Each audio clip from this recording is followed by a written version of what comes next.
ॐ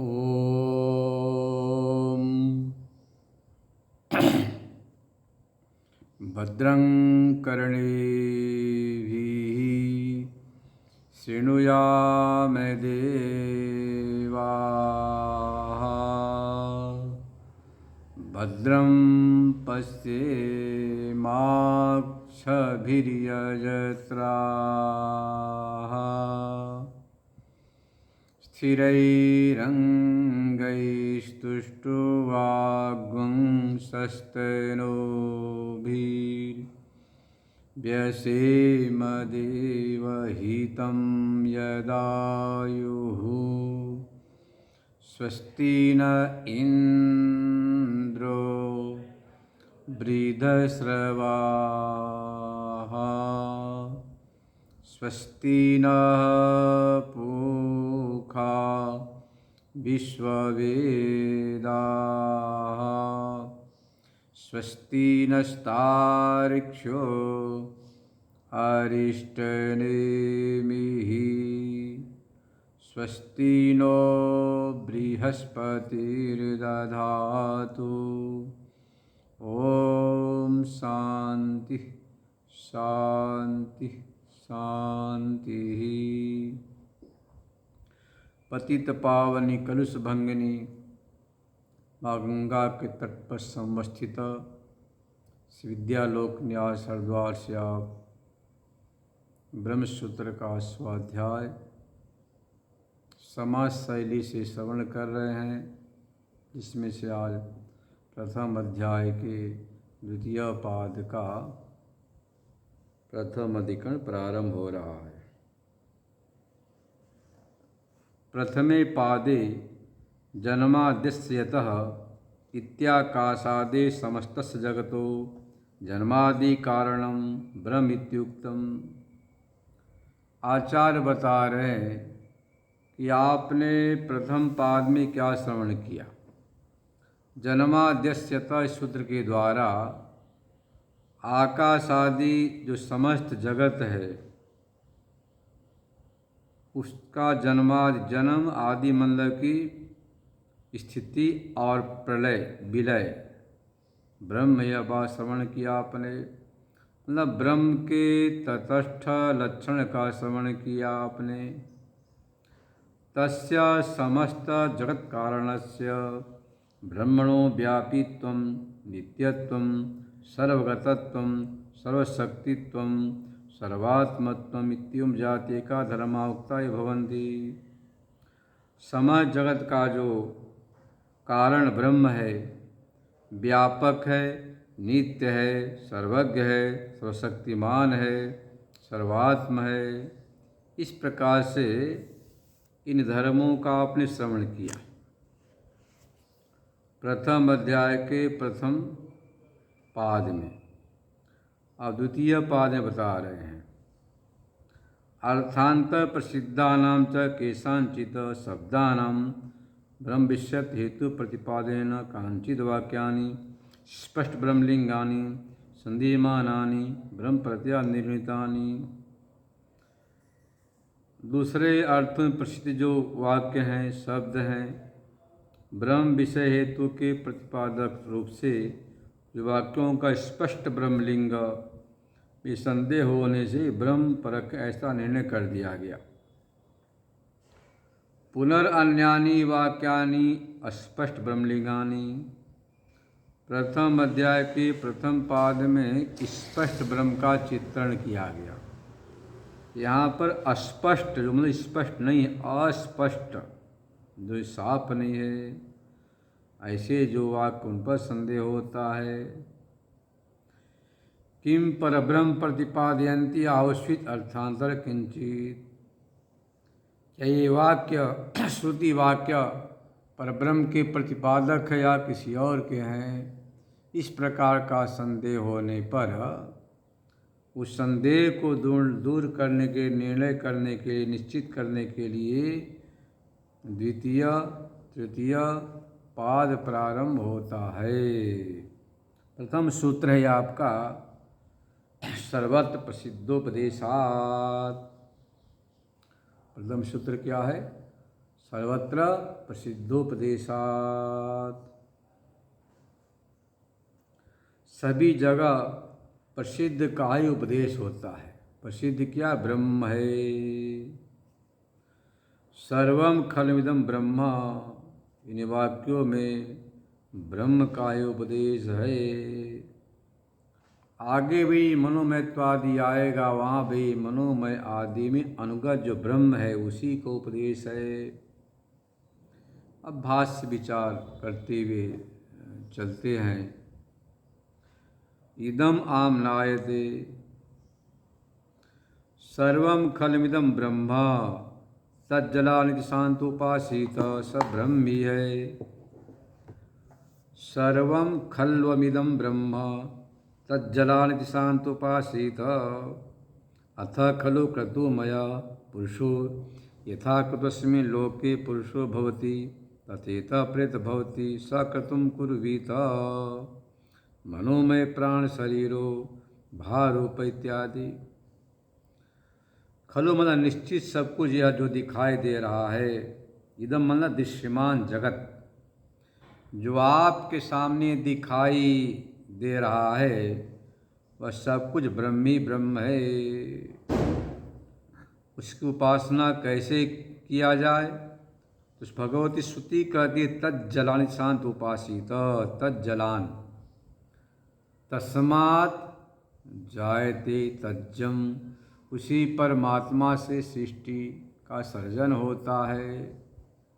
तस्मिन् लीयते, उसमें ही विलय होता है।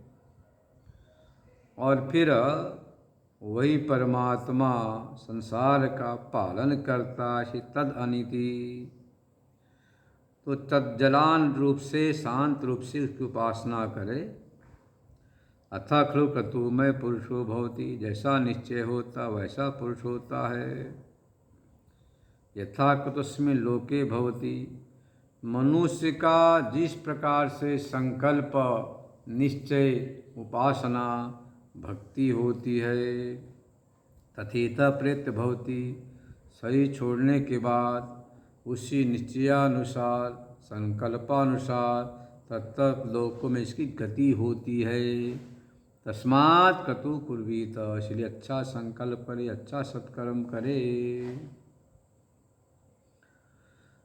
अब यहाँ संशय होता है कि मनोमयत्वादि धर्मों के द्वारा जीवात्मा का आत्म पर उपास्यत्वेन कथन है या परब्रह्म परमात्मा का? पूर्व पक्ष कहता है कि जीवात्मा लो, क्योंकि परमात्मा में कहा है अप्राण लो, ये मना शुभ्र कहा गया है, इसीलिए जीवात्मा लो। शारीरिक उपास्यत्वेन, उपासना रूप से है। और भी कह रहा है यस्मा सर्वमिदं विकार जातम, जिससे सारा विकार मतलब कार्य उत्पन्न हुआ वो ब्रह्म ही है। तज्जत्वा, तो उससे उत्पन्न हुआ। तल्लयत्वा, उसमें लीन होता है। तद अनत्वा, तो उसमें प्रतिष्ठित है। न च सर्वस्य एकात्मत्वेन रागादयः संभवन्ति, तस्मा शांत उपासित। यदि आपने उपासना किया तो जीवन में राग द्वेषादि से छुटकारा मिलता है। शांत उपासित कह दिया, राग द्वेष से रहित होकर उसकी चिंतन करे, उपासना करे, ध्यान करे, बात बताई गई।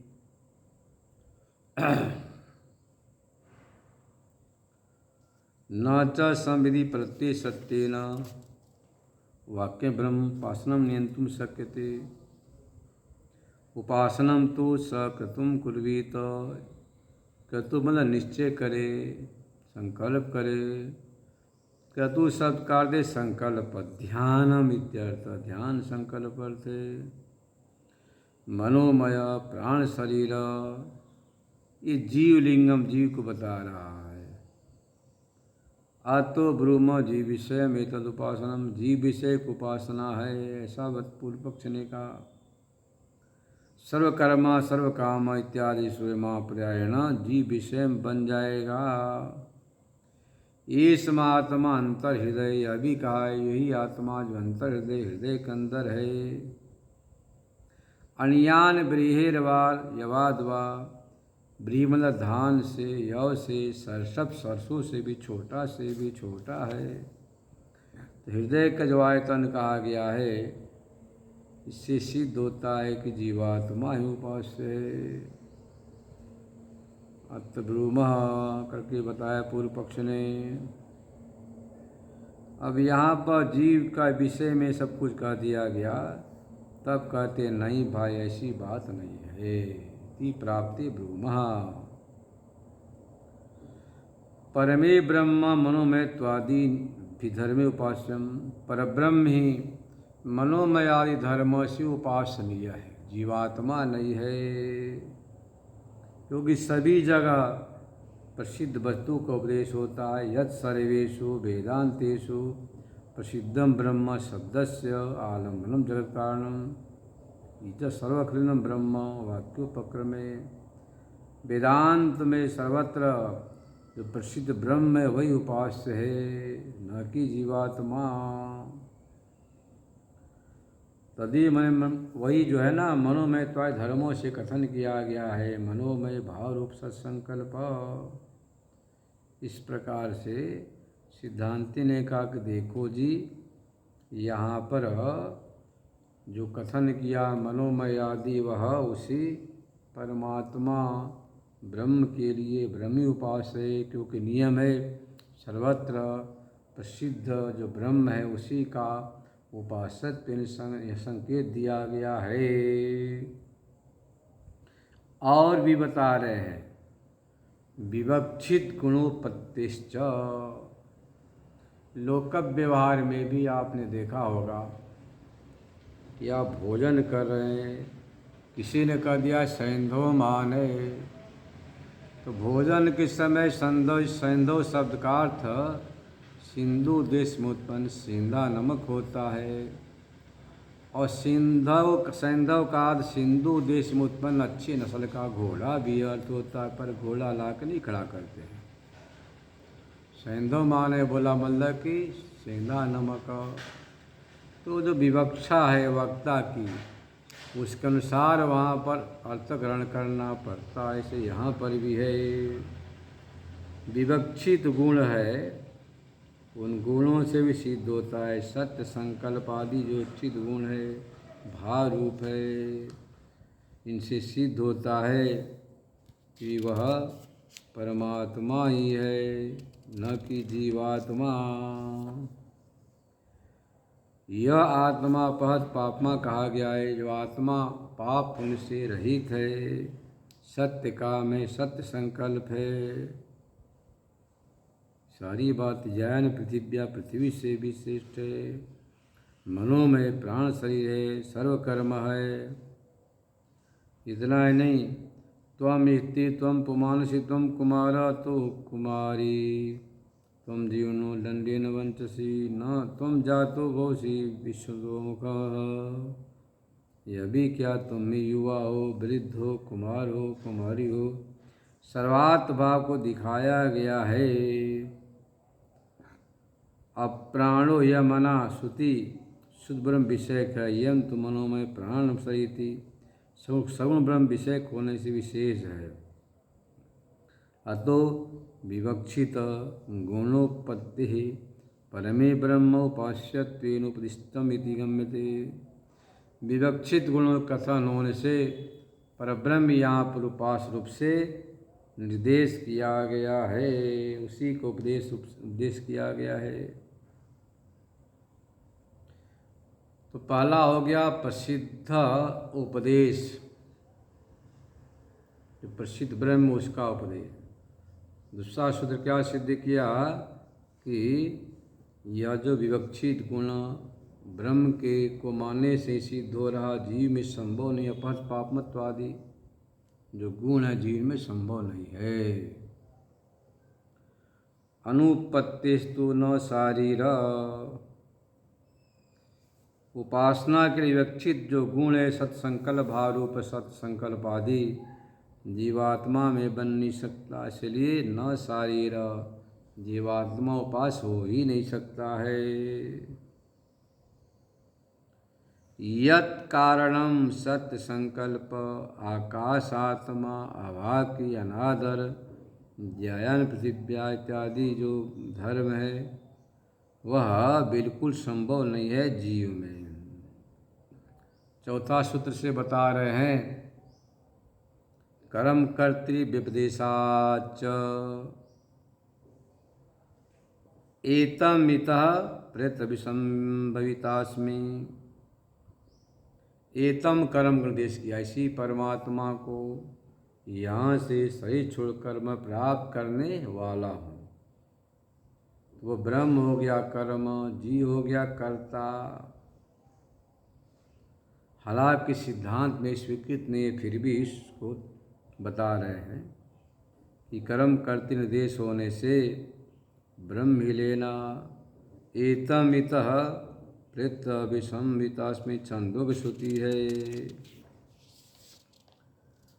शब्द विशेषात, ये भी सूत्र है, शब्द विशेषात। देखो भाई शब्द विशेष का प्रयोग किया गया है सप्तमी और प्रथमा का, तो इनसे प्रसिद्ध होता है कि ब्रह्म ही है, दोनों भेद है। इत च शारीरात अन्यो मनोमयत्वादि गुण यस्मा सविशेष भवति समान प्रकरण में है। यथा व्रीहिर्वा यहो वा श्यामको वा श्यामाकांतंडोलो वा एवमेवंतरात्मन पुरुषो हिरण्यमय। सत्पर ब्राह्मण में शारीरस्यात्मनो न यह शब्द विधायक, जीवात्मा का जो कथन वाला शब्द है वह सप्तम्यंत है। अंतरात्मन उससे विशेष अन्य प्रथमांत है, जिसको विधेय है वह प्रथमांत है। पुरुष शब्द मनोमयत्वाद विशिष्ट से आत्मनो विधायक है, मनोमयादि विशिष्ट आत्मा को कथन करने वाला है।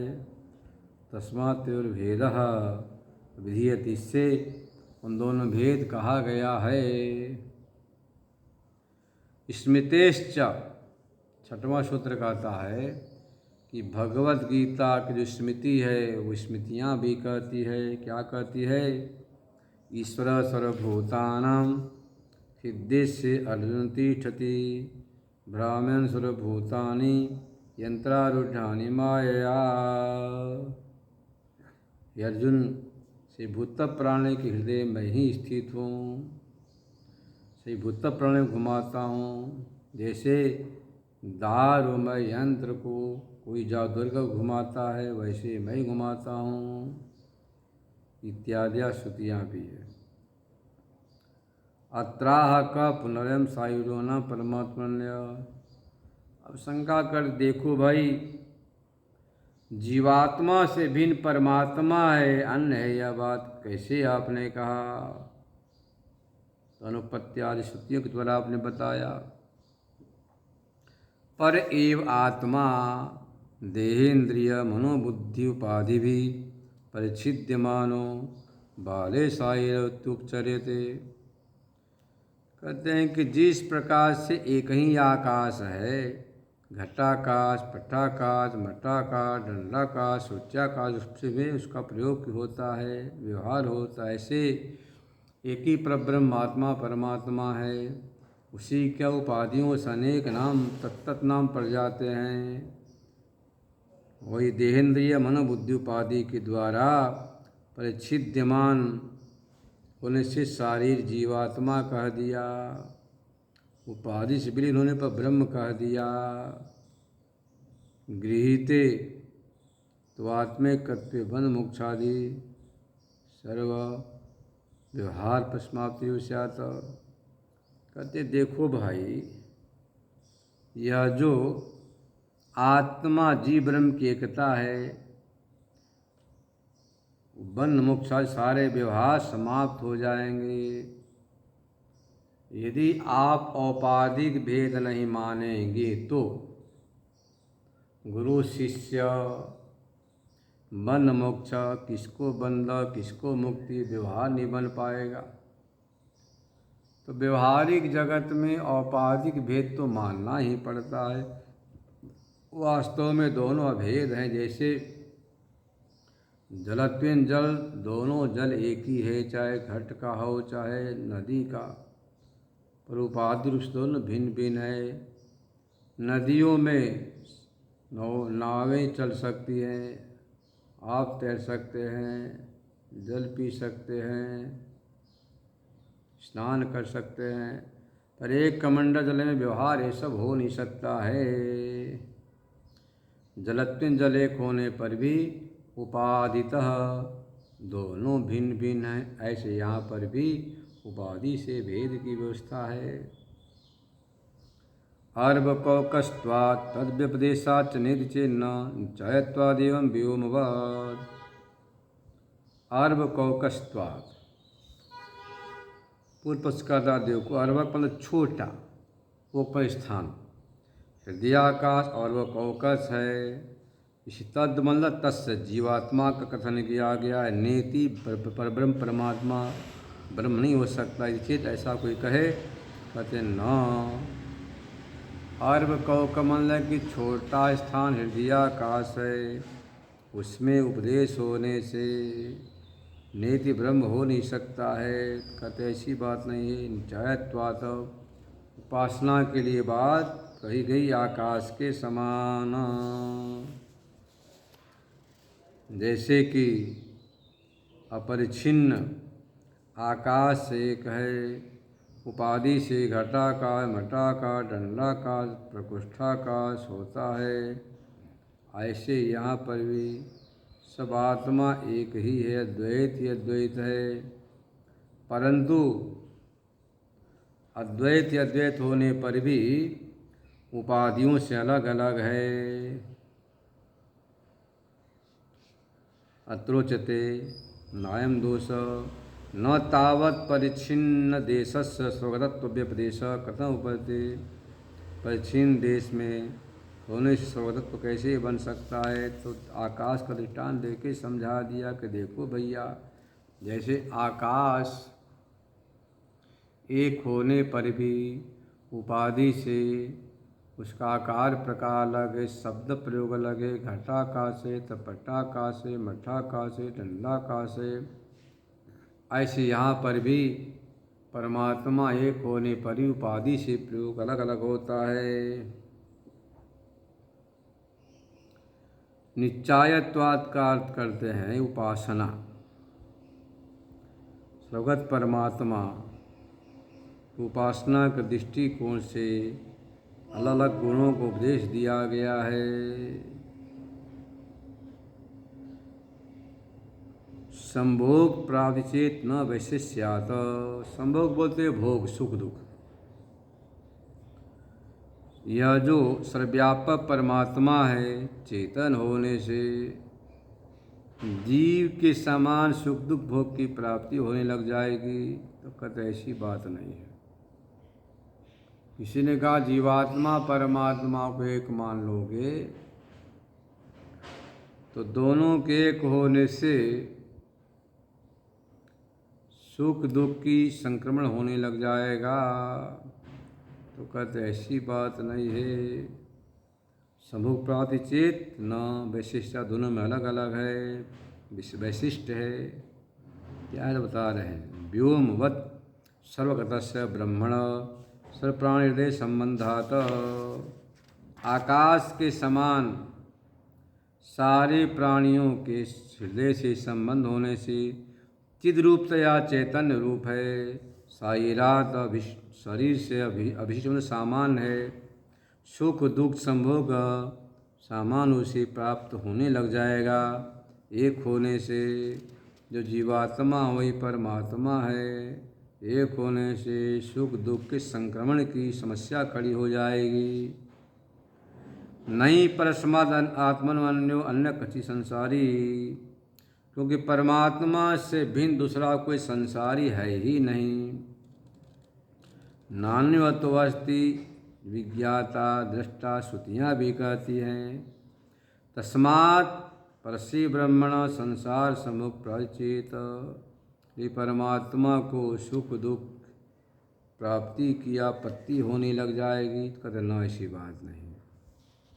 न तावत् सर्व प्राणी हृदय संबंधा चिद्रूपतया च साईरवद ब्रह्मण समप्राप्ति।